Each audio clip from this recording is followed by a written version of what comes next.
Everyone, welcome back to my channel. I hope you all are doing really well. So आज की इस video में आपको बताने वाली हूँ कि अगर आप एक बीपीटी फ्रेशर हो एंड आपने अभी अभी फिजियोथेरेपी कोर्स में एडमिशन लिया है तो आपको बनानी पड़ती है अपनी एक फिजियोथेरेपी किट। जी हाँ, एंड इस फिजियोथेरेपी किट में आपको क्या क्या चीजें रखनी पड़ती है वो आज मैं आपको इन डिटेल इस वीडियो में बताने वाली हूँ। गाइज, ये जो मैं आपको फिजियोथेरेपी किट बताने वाली हूँ ये आपको अपने प्रैक्टिकल्स के टाइम पे यूज करनी है एंड उसके बाद जब आप पेशेंट हैंडलिंग करोगे तो पेशेंट के असेसमेंट के टाइम पे भी ये किट आपको यूज में आने वाली है। तो सबसे पहले ये जो किट है ये आप प्रैक्टिकल्स के टाइम पे ही यूज करोगे ऑब्वियसली। तो सबसे पहला जो आपके पास सामान होना चाहिए when you are going for your practical is your apron या फिर आपका डॉक्टर कोट। ठीक है, तो ये आपके पास हमेशा होना चाहिए जब भी आप अपने प्रैक्टिकल्स पे जा रहे हो। बिना इसके आपको लैब्स में एंट्री नहीं मिलती। So this is a must which you need to have in your physiotherapy kit. Now the second most important thing which you need to have in your physiotherapy kit is a stethoscope, right? अब ये जो stethoscope है ये हम किस लिए use करते हैं? ये हम इसलिए यूज करते हैं कि जब आप पेशेंट का बीपी नोट करते हो, आप डिफरेंट हार्ट साउंड्स उसकी सुनते हो तो आपको ये स्टेटोस्कोप यूज में लेना ही पड़ेगा। सो इसलिए ये स्टेटोस्कोप आपके पास होना बहुत जरूरी है in your physiotherapy kit. Now moving on to the next instrument which you need to have in your physiotherapy kit are these goniometers. ठीक है, तो ये गोनियोमीटर्स होते हैं जो आप यूज करते हो पेशेंट की रेंज ऑफ मोशन देखने के लिए। जैसे कि अगर बड़े जॉइंट्स हैं, जैसे कि शोल्डर है, हिप है, नी है, तो आप ये बड़े वाले गोनियोमीटर्स यूज करते हो। एंड छोटे जॉइंट्स का रेंज ऑफ मोशन देखने के लिए जैसे कि रिस्ट हो गया, पीआईपी जॉइंट्स, डीआईपी जॉइंट्स, तो आप ये छोटे वाले गोनियोमीटर्स यूज करते हो। So this instrument is called goniometer and ये आपको यूज करना होता है जब भी आप पेशेंट का असेसमेंट कर रहे होते हो। एंड असेसमेंट में भी आप पेशेंट की जो जॉइंट की रेंज ऑफ मोशन है वो मेजर कर रहे होते हो। So this is another important thing which you need to have in your kit. Now moving on to the next important object is a reflex hammer.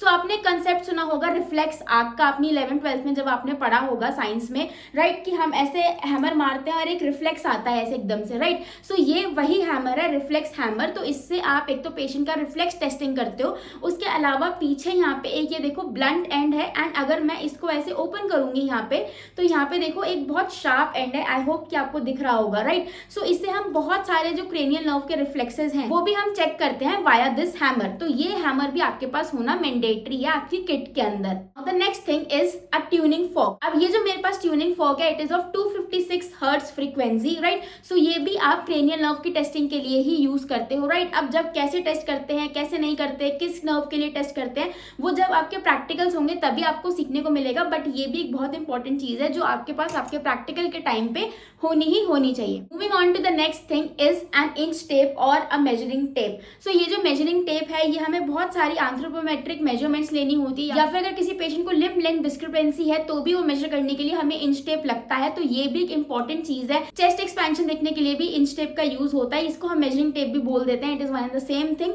तो ये भी आपकी किट में होना जरूर चाहिए। Now again there are some sticks. तो ये नॉर्मल जो आइसक्रीम वाली स्टिक है वो है, ये भी हम यूज करते हैं फॉर क्रेनियल नर्व टेस्टिंग। तो क्रेनियल नर्व टेस्टिंग के टाइम पे हमें बहुत सारी चीजें चाहिए होती हैं।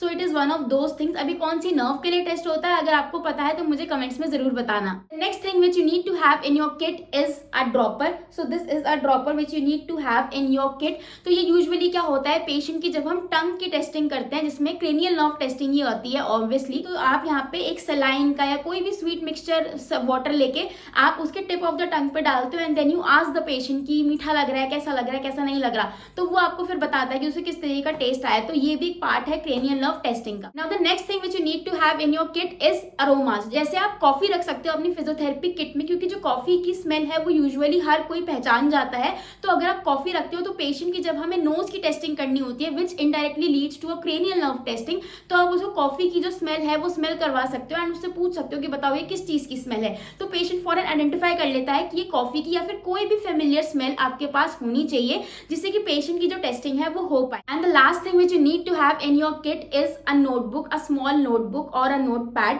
क्योंकि आप जो भी इन्फॉर्मेशन यहाँ पे सीखने वाले हो वो यहाँ पे आप लिखने ही वाले हो। अब जैसे मैंने यहाँ पे अपने जो मेरे टाइम पे जब मैं पेशेंट्स की हिस्ट्री लेती थी या फिर उनका असेसमेंट करती थी वो मैंने सारा यहाँ पे लिख रखा है और मेरी टीचर ने मुझे कहीं जगह ठीक भी कर रखा है कि तुमने ठीक नहीं लिखा है, कहीं पे अच्छा भी लिख रखा है। तो देख लो, तो इस तरीके से आपको अपनी ये जो टेस्टिंग की आप असेसमेंट करते हो पेशेंट का वो एक बुक बनानी होती है। ये मेरे पास अभी ये वाली बुक है which I have used during my assessment जब मैं पेशेंट को देखती थी, राइट, प्रैक्टिकल्स के टाइम पे। सो या this is all about physiotherapy kit which you need to have from your first year. And ये जो किट है ये आपको आपकी इंटर्नशिप तक काम आने वाली है, तो इस किट को आप अभी से बना लीजिएगा एंड जो भी प्रैक्टिकल्स आप परफॉर्म करने वाले हो उनको अच्छे से समझना, करना और अपनी बुक में नोट डाउन जरूर कर लेना। So guys, this is all about today's video. And हाँ, अगर आपने अभी बीपीटी में एडमिशन लिया है एंड आप इंपॉर्टेंट बुक्स जानना चाहते हो जो कि आपको परचेज करनी है, तो उस वीडियो का लिंक मैंने नीचे डिस्क्रिप्शन में दे दिया है, आप जरूर जाके उस वीडियो को चेकआउट कर सकते हो। Till then, like, share and subscribe to my channel.